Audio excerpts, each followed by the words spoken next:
Welsh Railways, costs, hotly disputed numbers.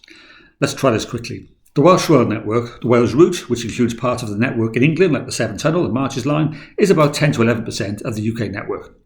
In terms of spending, at one end we have the enhancements budget, which is what you spend to increase the capacity, the capability of the railway, so it can carry more trains more quickly, have more stations. Whatever way you look at it, Wales has had perhaps 1 to 2% over the last 30 years of the enhancement budget. Not very good. The operational maintenance spend and renewal spend, which is about keeping the capability as is, safety, daily maintenance, replacing the points, which is in part related to how capable the railway is. So the more capable the railway, the more OMR spend. Wales route has had 5 to 6% of the UK average. At this end, the subsidy, in terms of the gap between fare box and the operational costs, and that's true for most railways apart from the commuter routes in and out of London and the main intercity routes, there's always a subsidy. The Welsh Railway requires more subsidy per passenger than any other part of the UK, mainly because it's been so little enhanced or depreciated for the last 30 years. It carries less people, less efficiently, therefore its costs go up.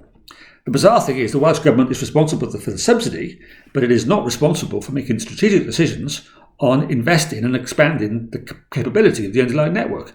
You'd never run a business like that. Why do we run a railway like that? Now, if we want to level up, what you have to do is stop pretending you're spending money on railways in Wales and actually spend money on railways in Wales. And that means enhancing the capability of the network. My personal view is now being persuaded the Welsh Government needs to have those powers. I'm not saying a DfT or Network Rail or UK Treasury don't care, but Wales is too small. We're halfway at page 2 on a list of priorities. We've never had a fair crack of the whip.